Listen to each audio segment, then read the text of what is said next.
সাজি, হ্যাঁ রে সাজি বল, বাড়িতে যা একটা ঘটনা ঘটে গেল, হ্যাঁ রে কাকুনকে নিয়ে যা ঘটলো তুই বিশ্বাস করিস? বিশ্বাস অবিশ্বাসের তো কোনো জায়গা নেই কুট্টি। যেটা চোখের সামনে দেখছি সেটা অবিশ্বাস করার মতো জায়গা কোথায়, কিন্তু যেটা দেখছি সেটা বিশ্বাস করতে মন চাইছে না জানো। আমার মনে হয় যে সত্যিটা না একদিন একদিন প্রমাণ হয়ে যাবে কুট্টি। সত্যি যদি কাকুন কোনো অন্যায় না করে থাকে, একদিন একদিন সবাই সেটা জানতে পারবে। আর এরকম তো আগেও হয়েছে বলো, যে দোষ কাকুন করেনি কখনো সেই দোষের দায়ও কাকুনের ঘাড়ে এসে পড়েছে। প্রত্যেক দিন আমি ঠাকুরকে ডাকি, প্রার্থনা করি কাকুন যেন নিজেকে নির্দোষ প্রমাণ করতে পারে। আমার বিশ্বাস কাকুন কাকুন ঠিক নিজেকে নির্দোষ প্রমাণ করতে পারবে। দেখো সাজি, আগে যেটা ঘটেছে সেটা আলাদা, আর এখন যে ঘটনাটা ঘটেছে সেটা সম্পূর্ণ আলাদা। তুমি যা দেখেছো তাকে তুমি অস্বীকার করতে পারো সাজি? বললাম যে কাকিমণি, আমি যেটা দেখেছি সেটা আমি অস্বীকার করতে পারছি না। সেই জন্যই তো এতগুলো কথা বলা হলো, না হলে এত কথার তো সত্যি কোনো প্রয়োজনীয়তা ছিল না।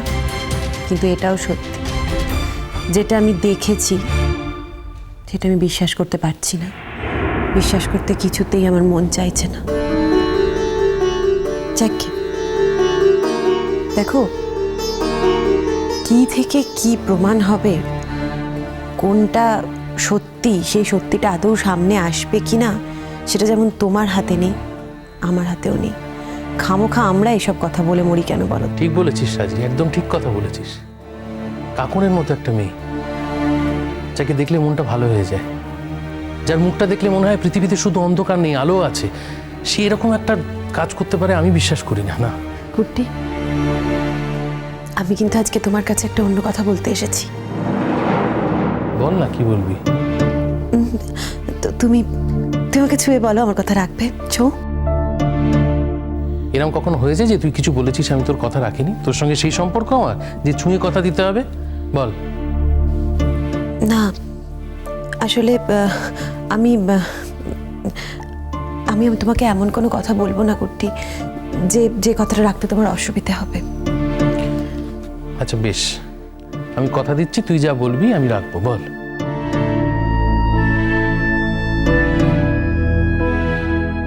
তোমরা তোমরা জিয়া আর ওর স্বামীকে মেনে নাও কুট্টি। না সাজি, সেটা কখনোই সম্ভব নয়। কেন সম্ভব নয় সাজি? সাজি, এই কথাটাই না আমি তোমার কুট্টিকে বলছিলাম। দেখলে তো, দেখলে দেখলে তুমি সাজির কথা ভেবে ওদেরকে মানতে চাইছিলে না, এখন কিন্তু দেখো সাজি বলছে। ও কিন্তু ওর বোনকে দেখে বুঝতে পেরেছে যে বোনের কি অবস্থা। আর বুঝবে নাই বা কেন? ওরা দুজনে তো একই বাড়িতে ছোট থেকে একসঙ্গে বড় হয়েছে, জন্ম থেকে দেখেছে ও জিয়াকে।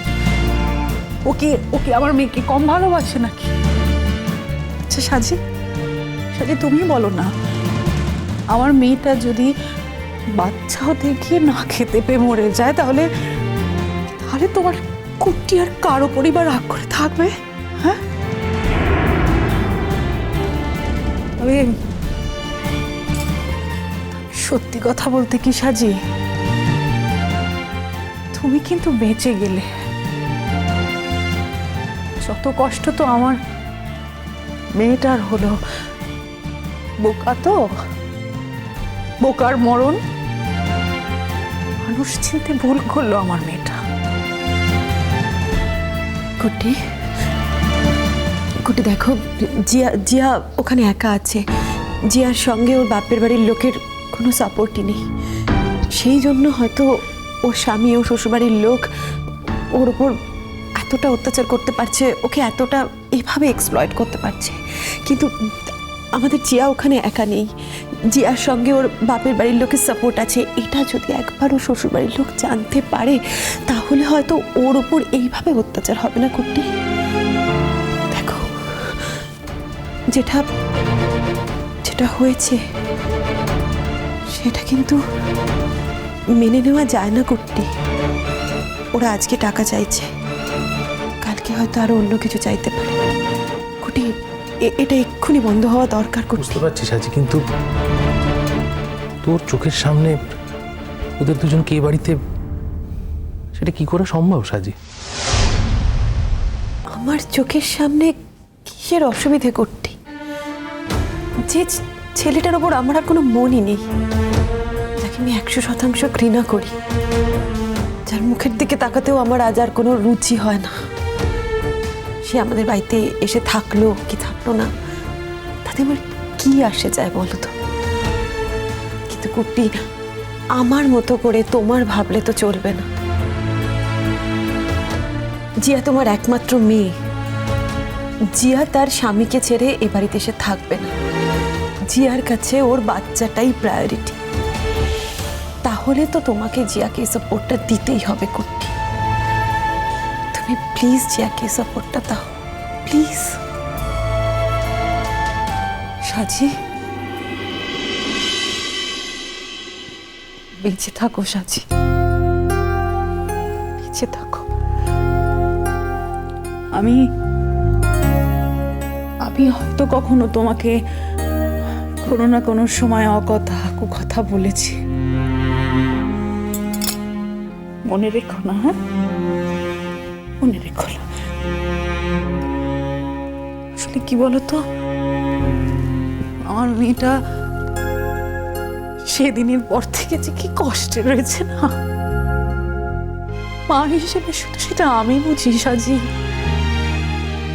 আমি বুঝি। কাকিমণি, বললাম তো কাকিমণি, কুট্টি যখন আমাকে কথা দিয়েছে, তখন নিশ্চয়ই আমার কথা রাখবে কুট্টি। দেখো, জিহা আর ওর স্বামী আমাদের বাড়িতে আসবে, তোমাদের মধ্যে মিলমিশে হয়ে যাবে। জিয়া তোমার একমাত্র মেয়ে, আর তোমার জামাইয়েরও তো তোমার কাছ থেকে জামাই আদর চাওয়ার অধিকার আছে, সেও তো চাইতে পারে। আর তোমারও তো তোমার একমাত্র জামাইকে আদর করার ইচ্ছে হতেই পারে। সবটাই স্বাভাবিক, খুবই স্বাভাবিক। কুট্টি, কুট্টি,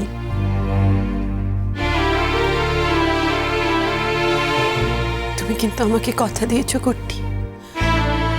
আশা করি আমি আমার যে কুট্টিকে চিনতাম তাকে আর নতুন করে চিনতে হবে না। আমার কুট্টি কিন্তু আমাকে কোনো কথা দিলে সেই কথা রাখেই। তোমার কথা রাখবে, রাখবে তো বলো? আমার বিশ্বাস তুমি আমার কথাটা রাখবে।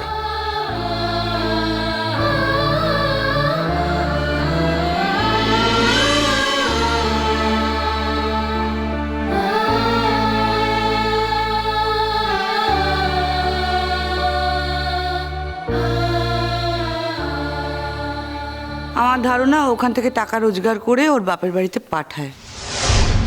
ছি ছি ছি, এসব কি বলছেন আপনি? আপনি আর যাই বলুন, আমার মাকে এসবের মধ্যে টেনে আনবেন না। আমি বলে দিচ্ছি উনি যেন কালকেই আমাদের বাড়িতে আসেন, কালকে প্রমাণ হয়ে যাবে তুমি যেটা বলছো সেটা সত্যিই না মিথ্যে।